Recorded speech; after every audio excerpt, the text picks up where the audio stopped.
Blessings in the Son of God, Jesus Christ, our now reigning Davidic King. And today we continue with the Revelation study. We're going to go to Revelation chapter 7.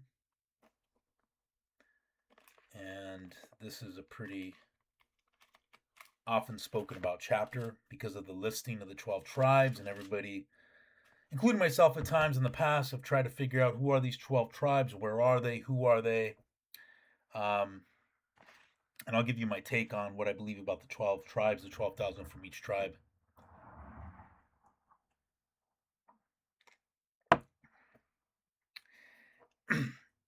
We went through the seals, got to 6 of them in Revelation 6, Revelation 7. After this, I saw 4 angels standing at the 4 corners of the earth, holding the 4 winds of the earth, that no wind should blow on the earth or on the sea or upon any tree. And I saw another angel ascending from the sun rising, having the seal of the living God. So an angel from the east, having the seal of the living God, and he cried with a great voice to the 4 angels to whom it was given to hurt the earth and the sea, saying, Hurt not the earth, neither the sea, nor the trees, till we shall have sealed the servants of our God on their foreheads. Okay.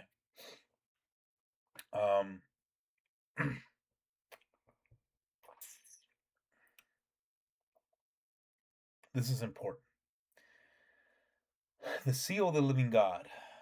I don't think a lot of people pay attention to what that is. Now, if you go to a Seventh-day Adventist church, it is the Sabbath. If you go to a Catholic church, they'll likely tell you it's the sign of the cross.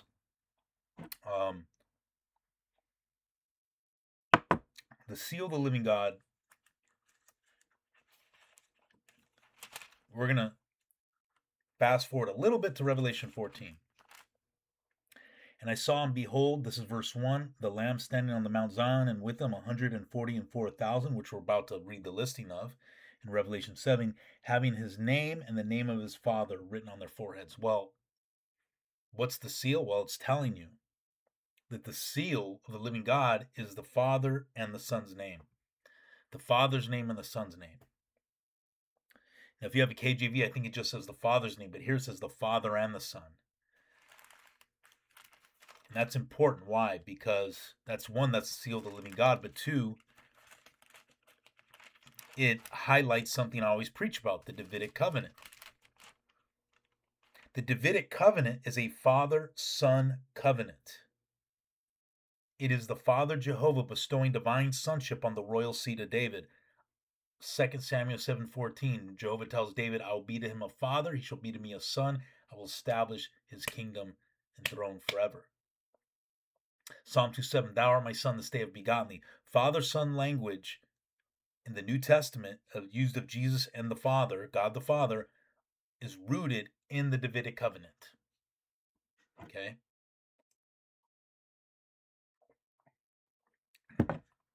So, in other words, the Father and the Son's name are the seal of the living God on the forehead of the 144,000 and all the righteous.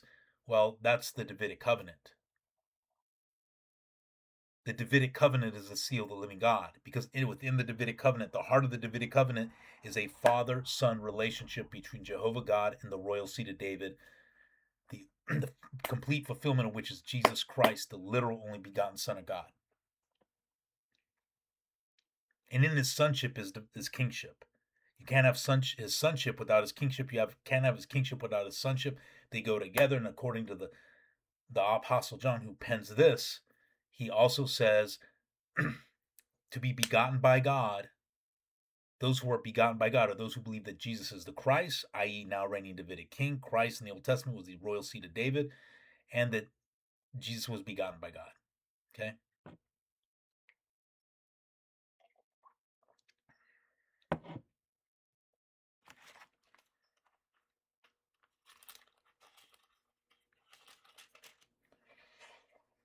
Saying, hurt not the earth, neither the sea nor the trees, till we shall have sealed the servants of our God on their foreheads. What is the Father and the Son's name? The Davidic covenant. I shall be to him a father, he shall be to me a son. Thou art my son, this day have begotten thee. Those are Davidic covenant passages of Jehovah God's relationship with the royal seed of David, father, son.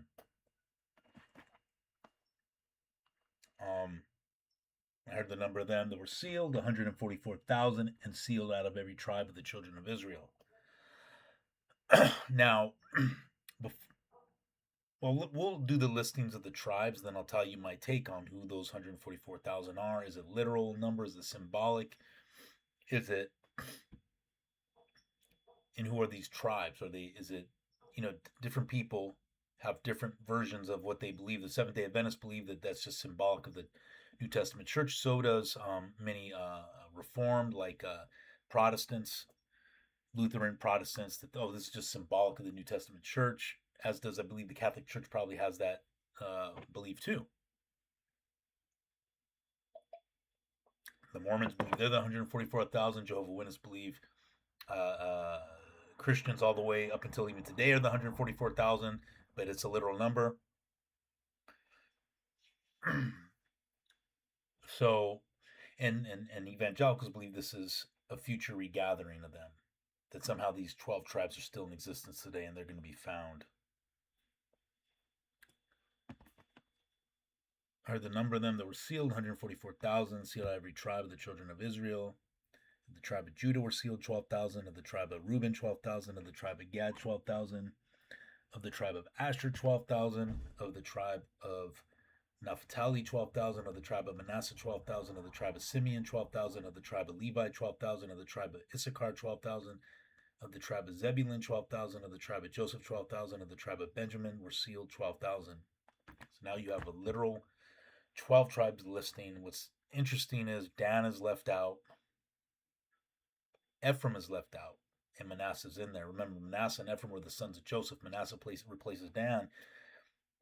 But it's interesting that Manasseh's there, not Ephraim. Why does Manasseh replace Dan when Ephraim got the birthright? I'll give you my take on that. First, it is my belief that, is the number literal, symbolic? I tend to think it's symbolic. And that's not really the point for me. For me, more the point is, I believe these were literal ethnic Israelites in these tribes. And I kind of do believe the number was literal. Either way, it doesn't matter.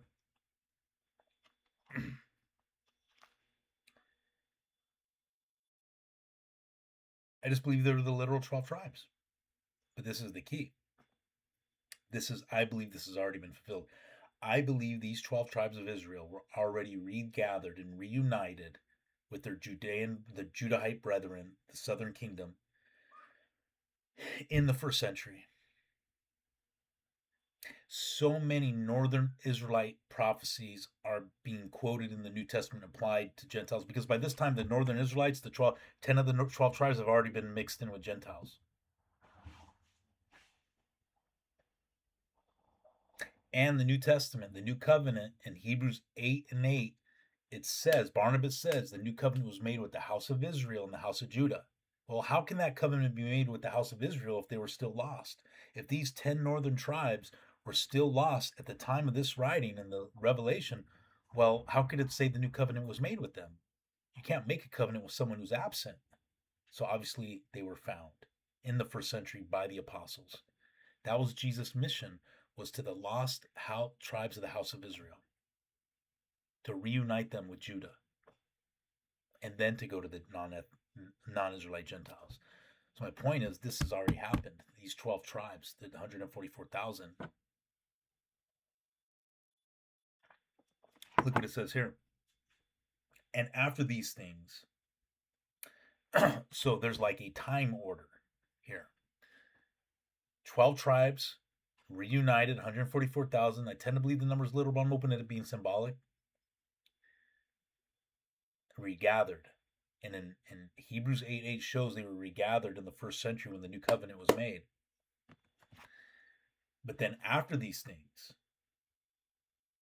I saw and behold a great multitude which no man could number, out of every nation and of all tribes and tongues and peoples.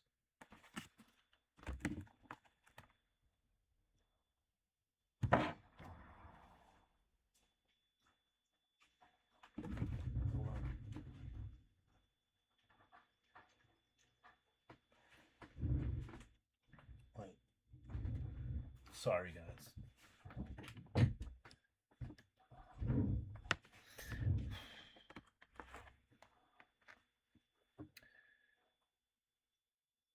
It's that I was on the cord here.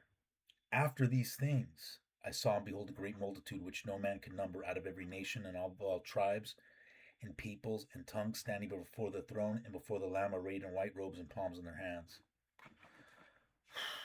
Well, this is where I'm getting back to Ephraim. Ephraim in Genesis 48 was given the birthright of the kingdom. Judah was given the kingship, and that's where Jesus, he's the fulfillment of that prophecy given to Judah. He's the Davidic king of the Judahite line. Okay?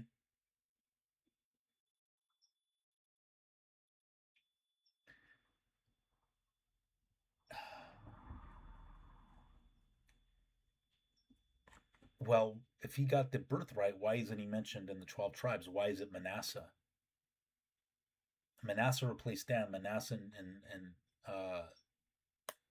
Ephraim were brothers. Joseph was their father. Why is it Manasseh gets listed and not the very one who has the birthright? Because my take is that Ephraim, the prophecy given to Ephraim was that out of his seed would spring up a multitude of nations. Out of his seed would come a multitude of nations. Exactly what is mentioned here, word for word. And after this, I saw, after these things, meaning after the regathering of the 12 tribes, I saw and behold a great multitude which no man could number out of every nation and of all tribes and peoples and tongues, standing before the throne and before the Lamb, arrayed in white robes and palms in their hands. The 12 tribes, first order business, preach in Jerusalem, then Judea, southern kingdom, then go to Samaria, northern kingdom. The good news about all this is we don't have to look for the 12 tribes. People are still looking for them. People are still looking for them.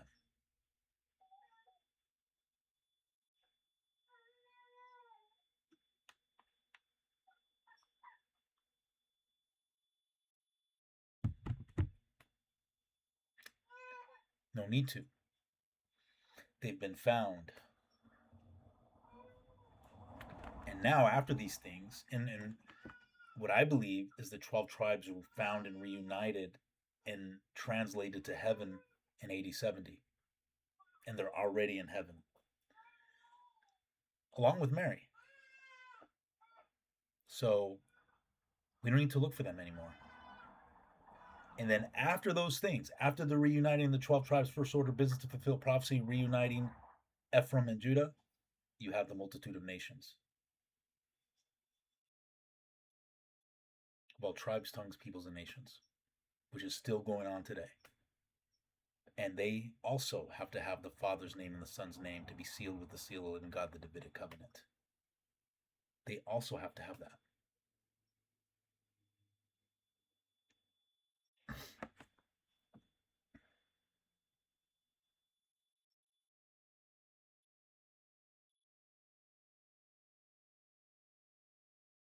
Stand before the throne and before the Lamb arrayed in white robes and palms in their hands. And they cry with a great voice, saying, Salvation unto our God who sitteth on the throne and unto the Lamb, Father, Son, unto our God and the Lamb, Father, Son.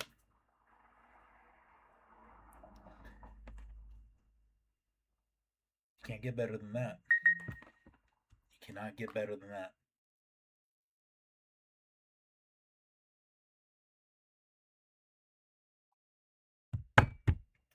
Can't get better than that.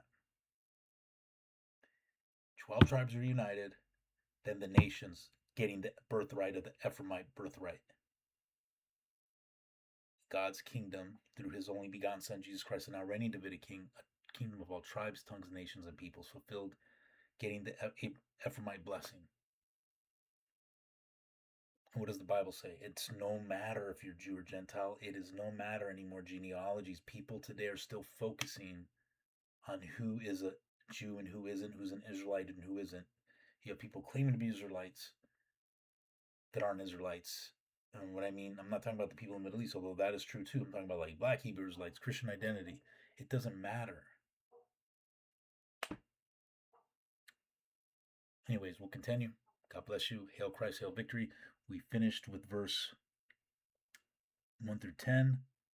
We'll go from 11 through 17. But the beauty part is this, is that prophecy has been fulfilled in respect to the 12 tribes reuniting. You don't have to look for them anymore. It was fulfilled in the first century. Now, after those things, after their fulfillment, now is all the nations coming to faith and receiving the seal of the living God, Father, Son, Davidic covenant. Hail Christ, hail victory.